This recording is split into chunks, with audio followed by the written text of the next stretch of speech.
Great. Thank you very much, Matt. Well, yesterday, U.S. Congressman Ryan Zinke was in Bozeman to announce his Greater Yellowstone Recreation Enhancement and Tourism Act. This bill would include the designation of 100 miles of Gallatin and Madison rivers and some tributaries into the National and Wild Scenic River system. Currently, only 408 miles of Montana's nearly 170,000-mile river system has been designated as wild and scenic, which preserves a free-flowing river by maintaining water quality, preventing dams, or channeling and protecting the river's unique qualities. This is an example of bipartisanship. Certainly on public lands, you look at where America stands on public lands, firmly, we don't want to sell. And we also want to make sure that we preserve and protect the systems and the health of the systems, and the rivers and that legacy is part of that.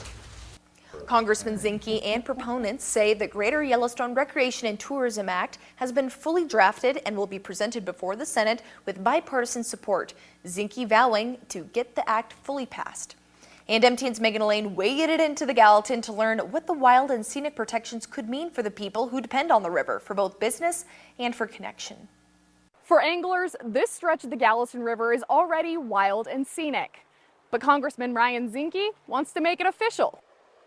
There's an actual trout out there, but that's really hard to see him because he's a much darker color. As Josh Stanish shows me how to spot trout in the Gallatin, it's clear his connection to this river runs more than 30 years deep. The rivers are an important place that brings a lot of people together. He's spent 2 decades as a guide at Trout Chasers, a local lodge offering fly fishing adventures on the Upper Gallatin. When he's not casting a line, Josh is in the classroom teaching at Highlight Elementary. Teach them about the importance of our state and the environment and everything we have here. And fishing here isn't just for fun, it's big business.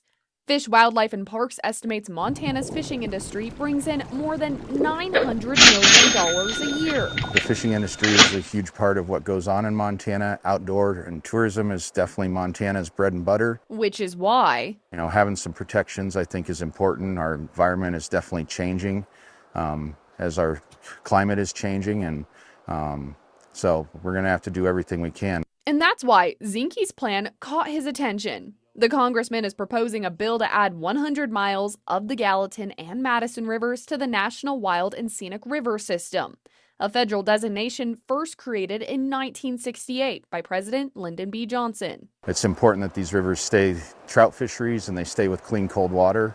And if this is one of the ways we can do that, I think the real applause needs to go to a lot of the conservation organizations that work so hard to make sure to get somebody like Mr. Zinke to be a part of this. Josh says water access and usage is already stretched thin by a lot of users. Be symbiotic for everybody, not just for one user group, is an important part of the conversation. I think bills like this help to ensure that we can continue to have those conversations that are so difficult to have sometimes. Most importantly, Josh thinks of his students, where they can have the things that we've had, and it's not just lost and they wind up not being outdoors. In Bozeman, Megan Elaine, MTN News. And despite its initial growth, the Observation Point Fire in western Montana is holding at just over 100 acres. It's also at 57% containment. MTN's Emily Brown toured the fire lines and shows us how a forest management project from back in 2018 played a key role in keeping this fire from consuming the hills and the homes. When the Observation Point fire started on July 24th, it was moving really fast near a lot of homes and the Lost Horse Lodge. But when crews got on scene, a lot of their initial worries about how destructive this fire could be went away, and that's because of a previous fuels reduction project.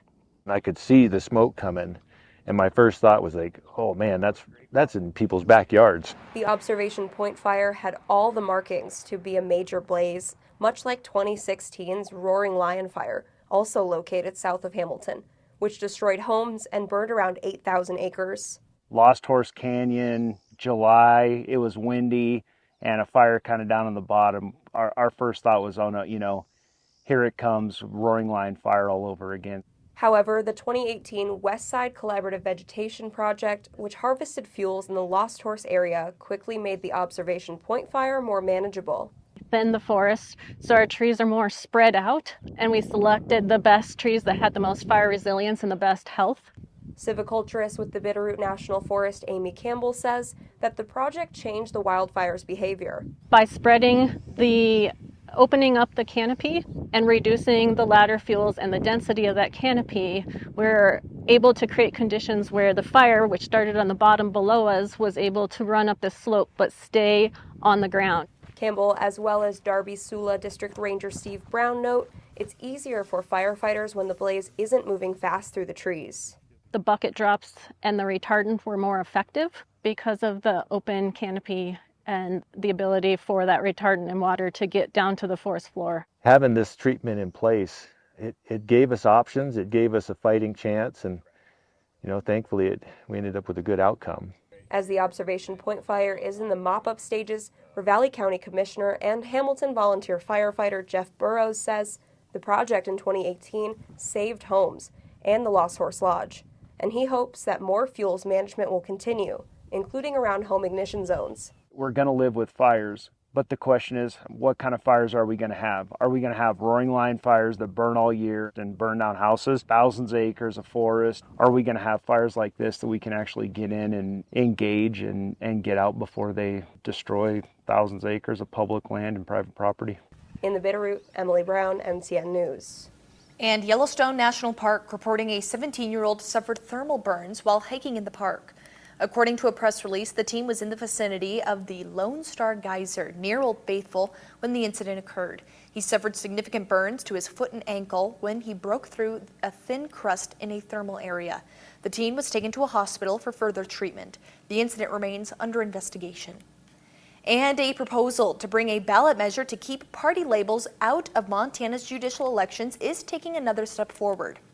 Tuesday morning, the group behind the effort submitted the language for their proposed constitutional amendment to the Montana Secretary of State's office. It would add just 3 words to the state's constitution, stating that judges must be elected in nonpartisan elections. During the last 3 legislative sessions, some Republican lawmakers have sought to allow judicial candidates to run with political party labels. They argued these races are already politicized and that would simply provide more transparency to voters. But the sponsors of this proposed measure say they're convinced Montanans are happy with the current system. This isn't a change for Montana. This is just codifying something that we've been doing in law for a long time, and instead of just being in statute, we're going to move it over into the state constitution. So what we're doing is we're preserving that Montana way of justice, and we think Montanans will react accordingly and support this overwhelmingly. The proposed text and ballot statements must now be reviewed by legislative staff, then the Attorney General's office. If the Attorney General finds it's legally sufficient, supporters will be able to start gathering signatures to qualify for the 2026 ballot. Now over to the mining city. They are about to have a new shopping experience thanks to a small group of businesses and a local grocer. Our Megan Thompson met with one of the shop owners at the Cleveland Market that's set to open this fall in Uptown Butte. The doors on this historic building are not quite ready to be open just yet, but when it does open this fall, a new retail experience is coming to Uptown Butte. What I love about it is that we are able to be autonomous, but still operate within community. Gilmore McLean is a leather worker and small business owner who will host a studio and retail space within the Cleveland Market, located on East Galena Street. In her space, you might find her at work at her bench fixing shoes or tooling a new belt, but you'll also be able to browse goods from Montana artists. This is going to be the rear entrance to Dancing Rainbow. Along with the organic grocer, Gilmore's storefront is one of half a dozen small businesses, including food vendors, clothing stores, and a hair salon, who will fill the historic space that once housed a Cleveland automobile showroom in the early 1900s. Later, it was home to the original Lescabar car dealership. It's a way to not only preserve the history, but really appreciate the history of it. Gilmore says the goal of the collective is to offer goods and services that are not currently offered in town. All have a similar goal, which is to create a space that's comfortable to hang out uptown. And I don't think we could ever have too many of those, and we certainly don't have enough of them right now. The Cleveland Market has a tentative opening date of late August or early September. In Butte, Megan Thompson, MTN News.